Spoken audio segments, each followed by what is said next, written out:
Madame la ministre, mes chers collègues, alors c'est une formule un peu inhabituelle, on va dire, où une députée de l'opposition qui est rapporteure sur un texte dont la commission a un point de vue qui n'est pas tout à fait le mien. Donc on va faire un exercice un peu singulier et je sais qu'il y avait un président d'Assemblée, un ancien président d'Assemblée nationale présent en commission qui estimait que nous n'avions pas besoin de faire tant de discussions dans l'hémicycle sur les affaires internationales, ce que je crois au contraire utile. Je pense qu'on pourrait même augmenter le nombre de débats parlementaires sur cette question tout à fait majeure et qui doit impliquer aussi notre Assemblée. Et par ailleurs, il regrettait le fait qu'il puisse y avoir une rapporteure de l'opposition sur un texte évidemment proposé par le gouvernement. Moi, je crois que c'est une... On peut aussi dissoudre le peuple et la démocratie, mais enfin, je ne crois pas que ce soit l'aspiration de nos concitoyennes et de nos concitoyens, ni même d'une majorité dans notre Parlement. Donc, j'en viens au texte en précisant d'emblée que la position que je vais défendre est évidemment ma position et pas la position majoritaire dans la commission. C'est une précision liminaire nécessaire. Donc le texte dont j'ai été nommée la rapporteure autorise l'approbation d'un protocole conclu en 2016 entre la France et l'Arménie. Et il vise à appliquer un accord signé en 2013 et qui est déjà entré en vigueur entre l'Union européenne et l'Arménie concernant la réadmission des personnes en situation irrégulière. En séjour irrégulier. En préambule, et parce que cela a fait l'objet de débats en commission à plusieurs reprises, je tiens à rappeler que ce protocole est bien de nature bilatérale. Le texte ne sera pas transposé de la même manière dans tous les pays et comme je l'indique dans mon rapport, notre pays est, avec les pays du Benelux, l'un des États membres les plus avancés dans la ratification d'un protocole d'application de l'accord de réadmission Union européenne-Arménie. Nos autres partenaires européens n'en ont visiblement pas vu l'utilité, puisqu'ils ne l'ont pas traduit, et la question précisément de son utilité, c'est celle-ci que je souhaite poser ce matin devant vous. Parce que derrière le vocabulaire technique d'un protocole qui manie à merveille les euphémismes, utilisant par exemple le terme pudique de réadmission pour recouvrir la douloureuse réalité des expulsions, son propos est évidemment politique. Il est éminemment et évidemment politique. En creux, nous pouvons y voir à l'œuvre une logique d'expulsion qui vise à toujours réduire l'accueil des Arméniens en France. Allongement des durées de détention, restriction de l'accès aux soins de santé, limitation des possibilités de saisine du juge des libertés et de la détention, multiplication des procédures expéditives avec par exemple des audiences en visioconférence, accélération des procédures, assignation à résidence des demandeurs d'asile, contrôle des résidents des centres d'accueil, trois petits points. La politique migratoire menée par le gouvernement se traduit par une érosion permanente des droits pour celles et ceux qui fuient la misère. Et le protocole sur lequel nous allons nous exprimer ce matin n'échappe pas à cette fonte liberticide. Il l'accélère même en allant au-delà des dispositions de l'accord signé par l'Union européenne. Son article 4 vise à faciliter les expulsions en précisant la liste des documents valant commencement de preuve, je cite, dans le cadre d'une demande de réadmission. L'article 5 a pour objet de développer les auditions via téléphone, par visioconférence ou encore dans un centre de rétention administrative. Son article 6 réduit les délais d'expulsion des personnes arrêtées, ce qui revient là encore à les priver de leurs droits en les empêchant par exemple de demander l'asile.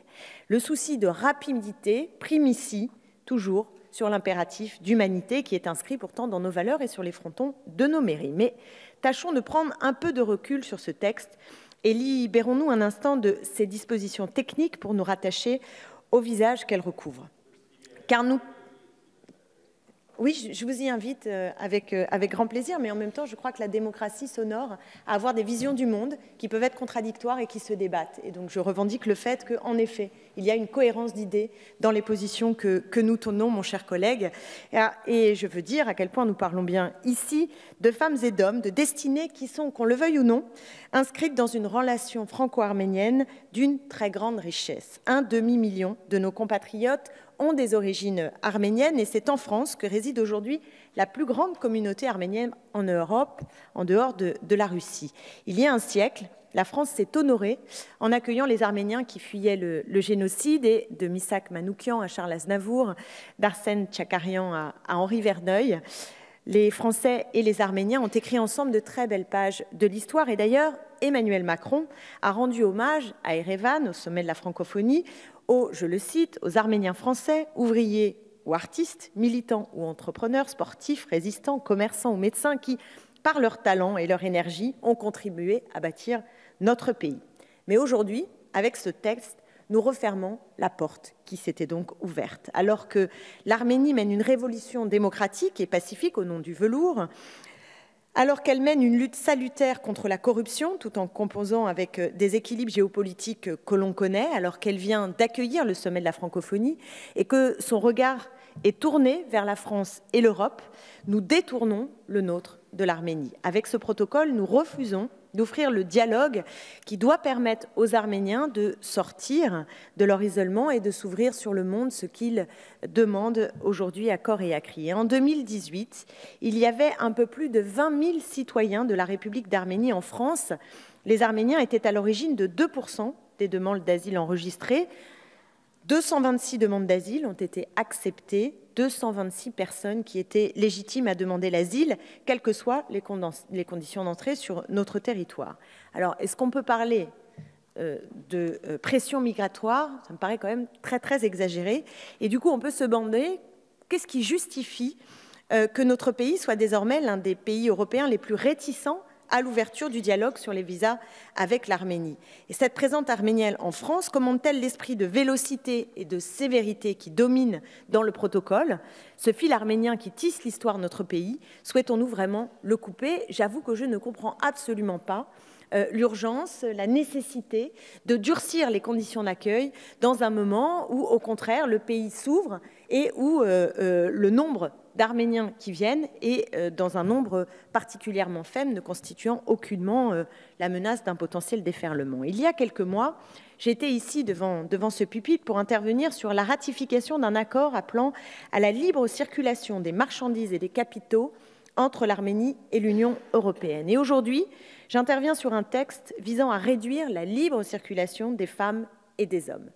Étrange équilibre que celui d'une mondialisation qui ne se réalise toujours qu'à l'aune du profit et du commerce. La liberté est la liberté du capital, elle n'est jamais la liberté des êtres humains d'aller et venir comme ils le veulent, ou comme ils le peuvent parfois. La France, par la politique migratoire du gouvernement, n'a su répondre aux réfugiés que par les barbelés et les naufrages. Et nous nous sommes rendus complices de milices esclavagistes et nous avons sous-traité avec la traite humaine. Est-ce qu'il n'est pas temps, mes chers collègues, d'observer en face les souffrances qui sont produites par les textes que nous signons, ici, loin des crises et des larmes?